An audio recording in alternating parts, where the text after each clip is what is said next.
Hello, bonjour, c'est le bienvenu.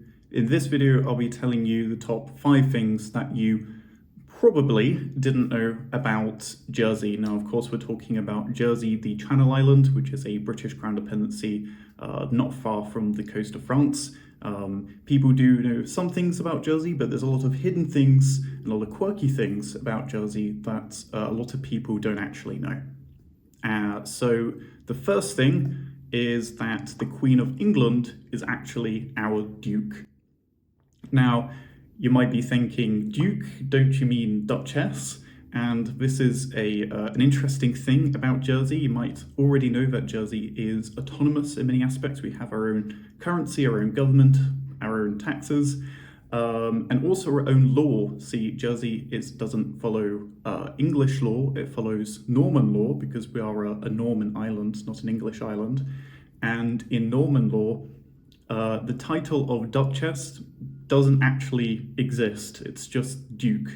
And that's because Jersey is a part of the Duchy of Normandy and not part of the United Kingdom, basically. So Queen Elizabeth, who is the Queen of the United Kingdom, not the Queen of England, I don't think that exists, but the Queen of the United Kingdom, she's the Queen over there, but on Jersey she is the Duke Elizabeth II, I suppose.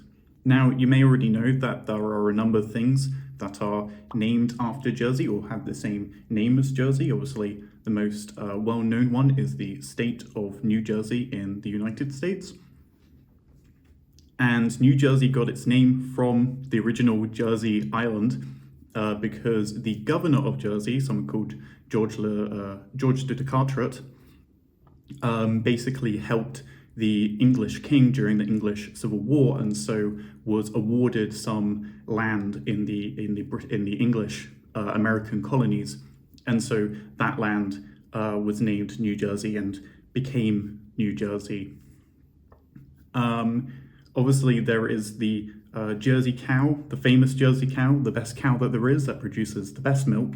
It's very healthy and it's full of a lot of fats and proteins, and I think it produces more fats and proteins and a bunch of other healthy stuff that more than any other cow, from what little I know about cows. But that's why the famous golden Jersey cow is famous. If you're British, for example, you can find Jersey cow milk in shops. It has a little golden bottle top, I believe.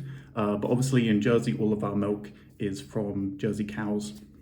I should also mention that the other Channel Island of Guernsey, which is right next to Jersey, also have their own cow, which is just called the Guernsey cow. And actually that brings me into another bonus fact, I guess. This is interesting fact 2.5.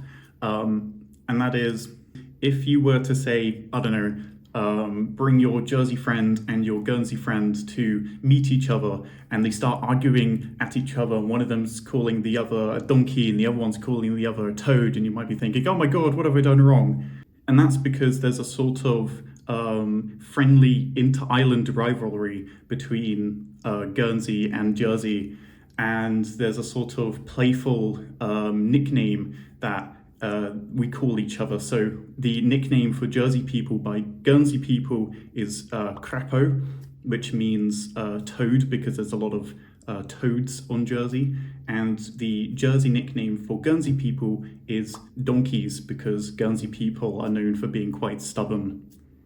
So back to interesting fact number 2. Another thing you may have noticed is that the word for jumper, or I don't know, sports vest, I suppose, is also called a jersey. And you might be wondering, why is it called a jersey? And that's because during the 17th century and a little bit in the 18th century, I believe, Jersey was a massive producer of knitted goods.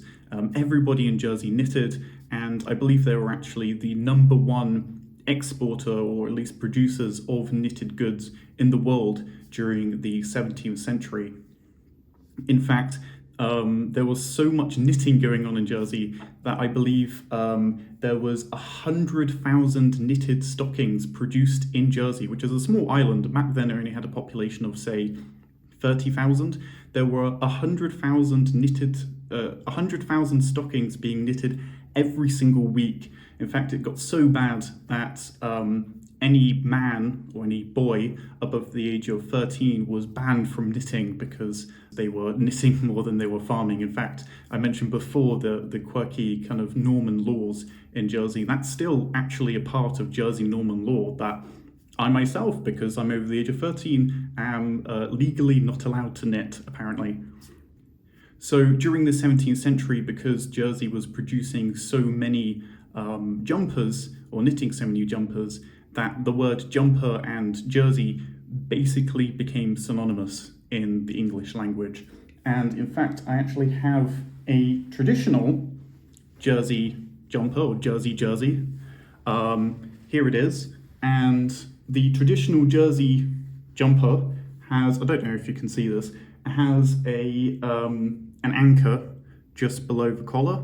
And this is a part of the traditional dress of the Jersey people. Obviously, people don't wear it nowadays, but it was the traditional attire of Jersey people back in the 17th and 18th and 19th centuries. So fact number 3 is that Jersey is the most expensive place to live in the world. Now, I should clarify that isn't the same as the most expensive place to visit or the place with the most expensive food items and utilities, but it is the most expensive place, according to a number of news outlets, most expensive place to live in the world. Now, this isn't just because Jersey is a small island, so we have to import most of our foods and goods. It's also because Jersey is known as a tax haven, so a lot of, you could say, high income earners, I suppose, come to live in Jersey. A big reason for this is because Jersey at the moment is going through a pretty bad housing crisis. There's a severe lack of affordable housing. At the moment, the average house costs about £634,000, which is about $800,000 and about 750,000 euros. So it's just a bit more expensive than London, for example. And not only is it difficult to actually buy a house if you don't have a lot of generational, wealth. Rent is also incredibly high as well. So on top of that, there's also, goods and foods, for example, is usually a little bit higher, for example, than in the rest of the UK. Now, it should be said that obviously not everybody in Jersey is super rich. Jersey, I believe, by some metrics, has the highest amount of wealth per capita than any other jurisdiction in the world, but obviously that is skewed by a small number of very wealthy immigrants who have come to Jersey. There are a lot of people in Jersey who obviously aren't that rich. In fact, there's a number of people who don't actually have much means or much wealth to them at all. Now, the fourth thing that you probably didn't know about Jersey is that Jersey is an incredibly multicultural society. 33%, or a third of Jersey's population are actually immigrants that have come over from Britain. 8% of our population are Portuguese, most of them coming from the small island of Madeira. 3% of our population are Polish.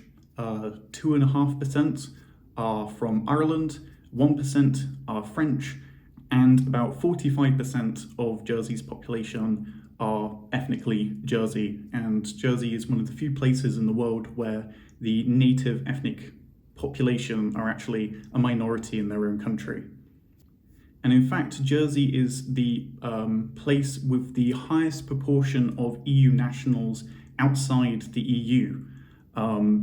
And if you go to places in St. Helier, which is the capital of Jersey, places like Cheapside or various shops around the town or during the Portuguese Food and Culture Festival, you can hear lots of Portuguese being spoken and see lots of Portuguese culture. Of course, you can see lots of Polish culture. If British culture is your thing, there are plenty of fish and chips, and obviously, native Jersey culture is very French influence. A lot of our road signs are in French, and in fact, French, English, and our native language, which is called Jarrier, are the three official languages of Jersey. In fact, if you go back 100 years ago, most people in Jersey spoke either French or Jarrier, and the introduction of English has only really been something that was introduced on an island-wide scale after World War II. And fact number 5, and this is something which I always tell people who are interested about Jersey, is that Jersey is much more than just a tax haven. Obviously, Jersey is a tax haven, I'm not going to deny that, but there is so much more to Jersey than its tax status or the lack of taxes that are in Jersey.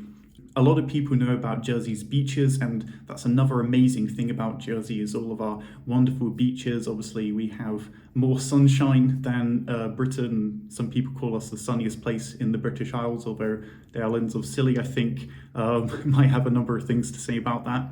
Not only are there beaches, there's also absolutely beautiful scenery that can be found all around the island, cliff walks and open fields and little country roads and granite walls and granite buildings everywhere. And another thing that a lot of people don't appreciate about Jersey is that it has an incredibly rich history.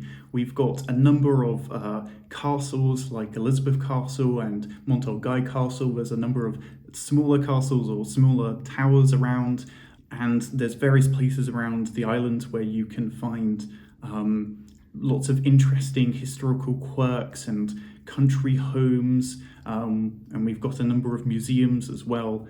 Now, Jersey and Guernsey and the other Channel Islands were the only places in the British Isles that were occupied by Nazi Germany during World War II, so there is plenty, loads and loads and loads of World War II history, German bunkers everywhere, and museums where you can learn more about this. I mean, obviously a lot of this stuff also applies to Guernsey. Obviously, Guernsey is just as jam-packed full of history and culture as Jersey is. And it's not just recent history either. Jersey's history goes back tens of thousands of years.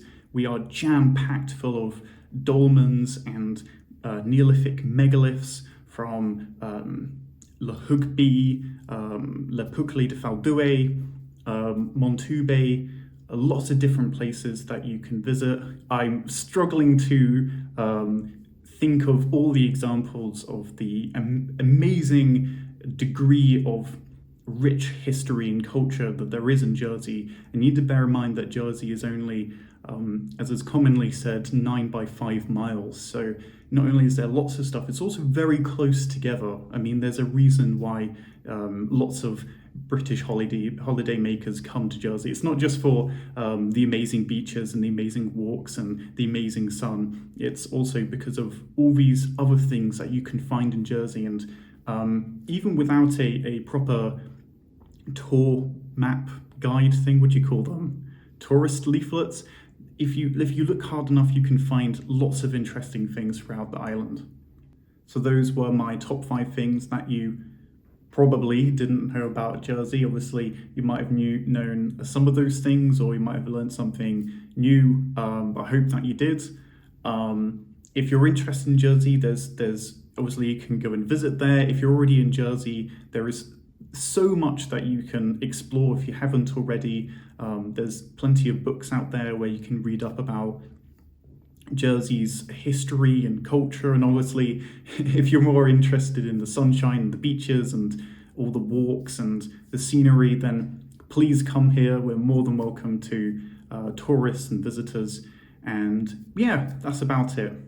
À la prochaine.